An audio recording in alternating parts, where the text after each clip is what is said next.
दोस्तों, सीओ से शादी कहानी के 41वें एपिसोड में आपका स्वागत है। अगर आप पहली बार सुकून एफएम चैनल पर आए हैं तो चैनल को सब्सक्राइब कर लें। आपको कहानी अच्छी लग रही है तो वीडियो को लाइक जरूर करें और ज़्यादा से ज़्यादा इस वीडियो को अपने व्हाट्सएप ग्रुप्स में शेयर जरूर करना। चलिए शुरू करते हैं कहानी। इधर हवेली की छत पर ढलती शाम की सुनहरी किरणें कमरे में घुलती जा रही थी। दिन भर की खामोशी गर्मी अब कमरे के कोने में सिमटती जा रही थी। हल्की सी हवा पर्दों को थरथराने लगी, जैसे कोई अधूरी बात हवा में फुसफुसा रही हो। इसी खामोशी के बीच जब विक्रांत ग्रोवर को यह पता चला कि इशिका उससे बिजनेस के बारे में बात करना चाहती है, तो उसे अंदर ही अंदर एक गहरी राहत महसूस हुई। हालांकि इशिका का चेहरा शांत था, लेकिन उसकी आंखों में एक हल्की सी तलखी अब भी तैर रही थी। फिर भी विक्रांत को लगा कि शायद वो उसके व्यवहार को पूरी तरह से माफ नहीं कर पाई, लेकिन उसकी चुप्पी में एक संवाद छुपा हुआ था। एक मौका, एक दरार, एक जहां से वो फिर से शुरू हो सकता था। तब विक्रांत ने धीरे से कहा, हाँ, मैं महीने का इंतजार कर रहा हूँ। अगले महीने मैं सब कुछ सही करवा दूंगा। मैं रियल एजेंट से कहूंगा कि वो इसी हफ्ते आकर तुम्हें कुछ प्रॉपर्टी दिखाई। अच्छे इलाके में कोई हाई हैंड प्रॉपर्टी चुन लेना। वहां पर कुछ नया शुरू कर सकते हैं। विक्रांत ने बड़े ही नरमी के साथ कहा। उसके स्वर में छुपी राहत जैसे दूर से भी कोई सुनाई दे रहा था। उसे इस बात की तसल्ली थी कि फिलहाल कोई तूफान नहीं आएगा। तभी इशिका ने धीमी लेकिन निश्चित आवाज में कहा, ओके ठीक है, मुझे ये लगता है सही रहेगा, लेकिन ये इंटीरियर डेकोरेशन और स्टाफ की नियुक्ति मैं खुद संभाल करूंगी। उसकी इस बात से विक्रांत को भी कोई दो राय नहीं थी। तभी उसने कहा, हाँ ठीक है, अगर तुम्हें पैसे की और मदद की जरूरत हो तो बताना। तुम मेरे दिए हुए कार्ड का इस्तेमाल भी कर सकती हो। इशिका की आंखों में हल्का सा सख्त आत्मविश्वास आ गया। वो ये पैसा उधार के रूप में ले रही थी, और एक निवेश जो पूरे समर्पण और परिश्रम से लौटाने वाली थी। उसे अपने हुनर और मेहनत पर भरोसा था। वो इस बिजनेस को अपने दिल से गहराई से जीने वाली थी। कुछ पल चुप्पी छाई रही।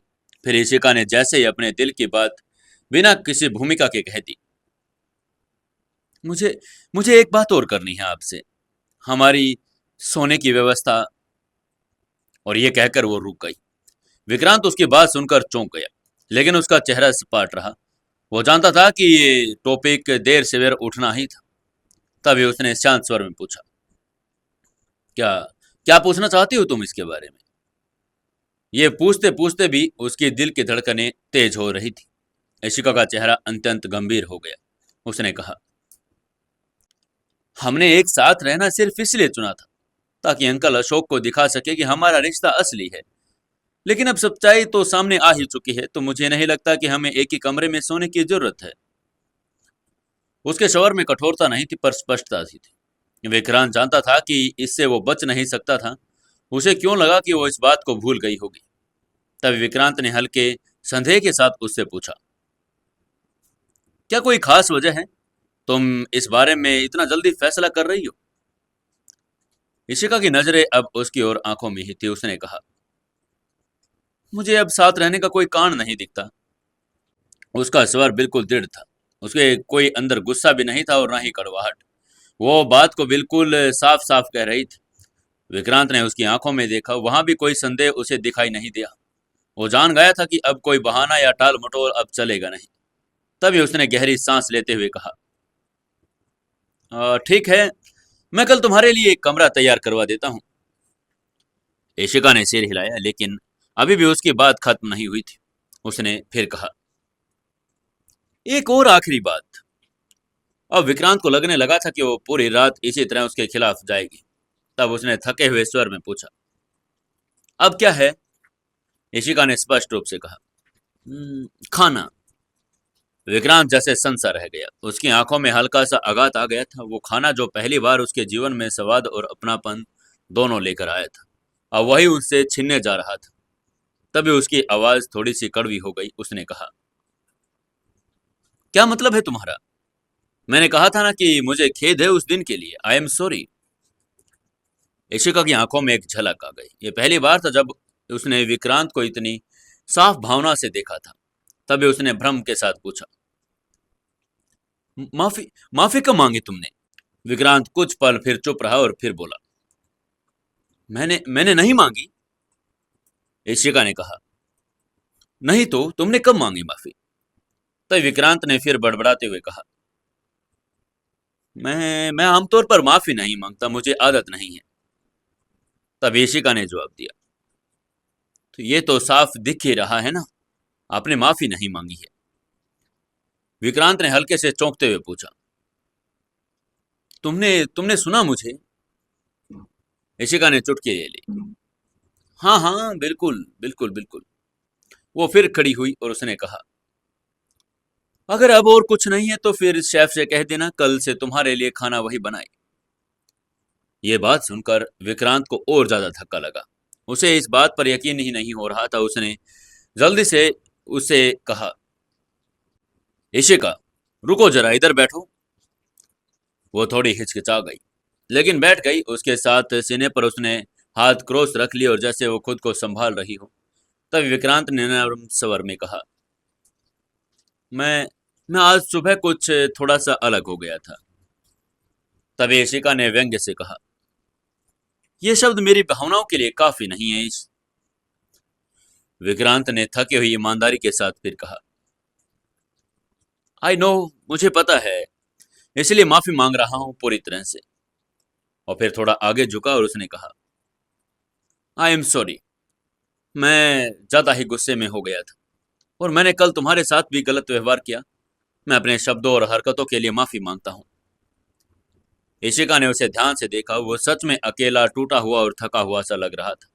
उसकी आंखों में कोई दिखावा नहीं था। शायद वो वास्तव में बदल रहा था, या कम से कम कोशिश तो कर ही रहा था। वह उसे बाहर से निकालना चाहती थी, चाहे उसके जीवन में जगह हो या नहीं। वो जानती थी कि अगर उसने उसकी मदद की तो शायद वो किसी और से प्यार कर बैठी, लेकिन वो जख्म उठाने के लिए तैयार थी।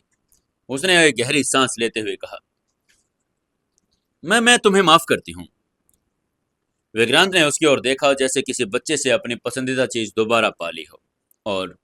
और इशिका हल्के से मुस्कुराई और बोली, मैं तुम्हारे लिए खाना बनाना जारी रखूंगी। और यह बात सुनते ही विक्रांत के चेहरे पर मुस्कुराहट आ गई थी। वो बस यही चाहता था कि वो उसका खाना क्या ख्याल रखे, हमेशा उसे खाने के लिए वही बना कर दे। अब दोनों के बीच में सुलझाव हो गया था कि वो उसके लिए खाना जरूर बनाया करेगी। अभी रात को दोनों बिल्कुल थके भी हुए थे और चूंकि सुबह डेकोरेटर भी कमरे को सजाने आने वाला था, इशिका को उस रात विक्रांत के साथ ही कमरे में रहना पड़ा।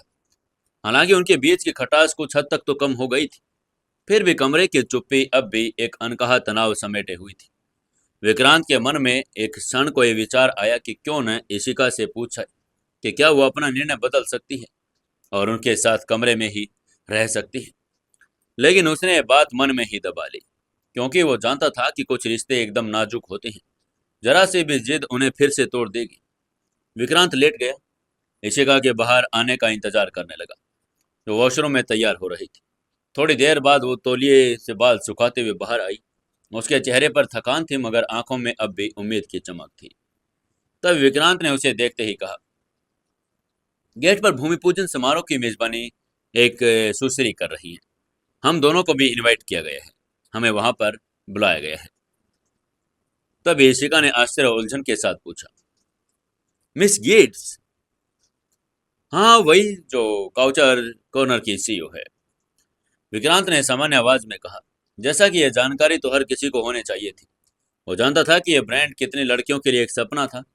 इशिका ने शर्मिंदा होते हुए सिर हिलाया, जैसे वो दिखाना चाह रहा हो कि वो सब कुछ जानती है। वैसे भी वो परसों एक नए उद्घाटन का स्टोर कर रही है, उन्होंने आमतौर पर तुम्हें भी इनवाइट किया है। विक्रांत ने फिर अपनी बात को आगे बढ़ाते हुए कहा।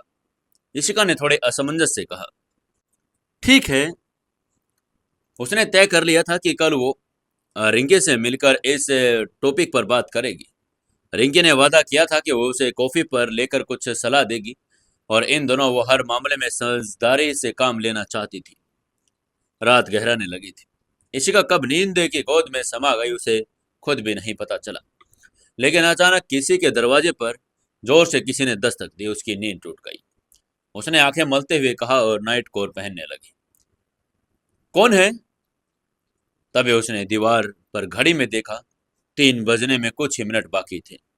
जब उसने दरवाजा खोला तो सामने जिमी खड़ी थी और उसके चेहरे पर घबराहट साफ दिखाई दे रही थी। जिमी ने अंदर आते ही धीमी और चिंतित आवाज में कहा, माफ कीजिएगा, लेकिन यंग मास्टर ने अभी आपको फौरन बुलाया है। इशिका ने पीछे देखा। विक्रांत गहरी नींद में था। उसकी शांति देखकर वो एक पल को झिझक गई, मगर जिमी के चेहरे के तनाव को देखकर वो जान गई कि मामला गंभीर है। उसने फिर पूछा, क्या क्या कोई इमरजेंसी है? मगर जिमी चुप रही। इशिका ने फिर खुद विक्रांत को धीरे से हिलाकर कहा। विक्रांत की आंखें धीरे धीरे खुली। कुछ पलों तक वो इशिका को यूं ही देखता रहा, मानो नींद और यथार्थ के बीच में झूंझ रहा हो। फिर उसने उसके चेहरे को हल्के से छुआ। खुद को संभालते हुए उठ खड़ा हुआ। उसने हड़बड़ी में कहा, क्या हुआ इशिका? इतनी रात को क्यों उठा रही हो मुझे? इशिका ने कहा, जिमी आई है। जिमी कुछ जरूरी बात बताना चाहती है। विक्रांत ने तभी जिमी से पूछा, क्या बात है जिमी? जिमी ने कहा, वो वो लेडी आई है। और लेडी का नाम सुनते ही विक्रांत वहीं पर रुक गया। उसकी सांसें एक पल को थम सी गई थी। उसने खुद से ही पूछा, वो लेडी यहां पर क्यों आई है? वो लेडी उसकी मां की जुड़वा बहन, लेकिन जीवन के हर मोर्चे पर उसका बिल्कुल विलोम की तरह खड़ी रहती थी। एक औरत जो हमेशा परिवार पर बोझ बनकर ही लौटी थी। वो और उसकी मां की एक ही कोख से जन्मी थी, मगर जिंदगी के रास्ते बिल्कुल अलग थे। जिमी ने फिर कहा, उसने कुछ बताया नहीं, बस आपसे मिलने की जिद कर रही है। विक्रांत ने गहरी सांस ली। सीढ़ियां उतरने लगा। नीचे पहुंचते ही वो एक चीर परिचित आवाज ने उसका स्वागत किया, भतीजे। ये वही आवाज थी जिसमें मिठास से ज्यादा बनावटीपन था। विक्रांत जानता था कि वो यहाँ क्यों आई होगी। वो एक बार फिर पैसे मांगने आई होगी। 5 साल हो गए थे उसे देखते हुए, और शायद पिछली बार जो कुछ उसके हाथ लगा था वो अब लगभग खत्म हो चुका होगा। वहीं लेडी ने गर्मजोशी के साथ कहा, क्या तुम मेरा वेलकम नहीं करोगे? विक्रांत ने ठंडी आवाज में कहा, रात बहुत हो चुकी है, यहीं पर रुक जाओ और सुबह बात करेंगे। तभी उसने खड़ी हुई उसके एक असिस्टेंट से कहा और जो चमकदार ब्रांडेड बैग उठाकर वहीं जो अतिथि कक्ष है उसकी ओर चली गई। ठीक है स्वीटी पाई। वो बिल्कुल अकेली थी, जिसे बिना सूचना के वहां ग्रोवर हवेली में घूमने की इजाजत थी, मगर उसकी उपस्थिति हवेली की हवा तक को भारी कर देती थी। विक्रांत चुपचाप ऊपर आया। इशिका अब भी बिस्तर पर लेटी हुई थी, मगर उसके लौटते ही उसने आंखें बंद कर ली, जैसे वो सो रही हो। जब विक्रांत ने बिस्तर के कोने में हलचल की तो इशिका मुस्कुराई, मगर उसकी सांसों के थकावट ने उसे बेचैन कर दिया। उसने आंखें खोले बिना ही पूछा, क्या सब ठीक है? विक्रांत ने कहा, हाँ हाँ सब ठीक है, तुम सो जाओ।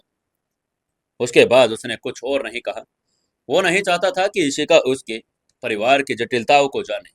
ये बोझ सिर्फ उसका था और उसके गहरे अतीत का एक ऐसा हिस्सा जिसे वो कभी भी किसी के सामने उजागर करना नहीं चाहता था। उसके बाद इशिका भी गहरी नींद में चली गई। वो भूल गई थी कि बाहर अभी भी कुछ शोर शराबा हो रहा था, और सुबह के 6 बजे जैसे ही उसके घड़ी में उसने देखा तो उसको नाश्ते के लिए तैयार होने के लिए जाग गई। वो सामान्य रूप से थकी हुई महसूस कर रही थी और बिस्तर से उठने का नाम नहीं ले रही थी। उसका आज मन भी नहीं कर रहा था। एकमात्र वजह जिसने उसे उठाया ये वही थी कि विक्रांत ने उसे भीख तभी मांगी थी, और जब उसे एहसास हुआ कि इशिका उसकी भोजन बनाने के लिए बंद करने जा रही है तो साथ ही अशोक ग्रोवर ने उसकी तारीफ भी की थी। उठो इशिका अरोड़ा। जब वो अपना नाम खुद बोलने लगी तो उसके विचार बीच में ही रुक गए। मगर क्या उसे अब भी अपने पहले नाम से बुलाना चाहिए, या अब उसे अपने पति के नाम से ही पुकारना चाहिए? अब थोड़ी संभल तो जा। उसने अपने अपने भीतर को झकझोर लिया। उसकी नजर अपने बगल में शांति से सो रही विक्रांत पर पड़ी। ये दो बातों में से एक हो सकता था कि या तो वो आसपास की हलचल की परवाह नहीं करता था, या वो तूफान के बीच में सोने का ढोंग भी कर सकता था। तभी इशिका ने मुस्कुराकर सोचा और फिर अपने नाइट गाउन को जॉगर्स को एक जोड़ी और पुराने टी शर्ट में बदलने के लिए अलमारी की ओर चली गई। क्योंकि खाना बनाते समय ढीले कपड़े ही अच्छे महसूस होते हैं। वो नीचे आई तो देखा कि जिमी पहले से ही वहां उसका इंतजार कर रही थी। जिमी ने देखा कि यंग जो मास्टर है वो अब इशिका द्वारा बनाए गए सारे भोजन को बड़े चाव से खाते हैं। तो उसने भी हर भोजन में उसकी मदद करने का वादा किया था। तभी इशिका ने नीचे आते ही माफी मांगते हुए कहा, माफ कीजिए मैं देरी से आई, मैं बहुत थक गई थी। इशिका जिमी का बहुत आदर करती थी। तभी जिमी ने कहा, माफी की कोई जरूरत नहीं, लेकिन अगर आप थकी हुई महसूस कर रही हैं तो आज एक दिन की छुट्टी ले लीजिए। मुझे यकीन है कि महोदय युवा मालिक समझ जाएंगे, आप अभी अस्पताल से लौटी हैं। आप चिंता ना करें, खाना मैं बना लूंगी। जिमी के मन में भी उसके लिए एक नरम कोना बन चुका था और वो भी उसे अब प्यार करने लगी थी। जिमी ही उसे अस्पताल लेकर गई थी और इसलिए उसका चिंतित होना भी स्वाभाविक था। तब इशिका ने कहा, मैं ठीक हूँ, बस नींद में थोड़ा सा रात को ऐसा ही हो गया था। उसे उम्मीद थी कि ऐसा जान पाएगी जैसे विक्रांत को कल रात उसने परेशान तो नहीं किया होगा। जब अब विक्रांत ने उससे माफी मांग ली थी तो उसे उसे पकड़कर दुनिया से बचाने का मन करने लगा था। वो खुद को मुश्किल से बचा पाने वाली लड़की थी।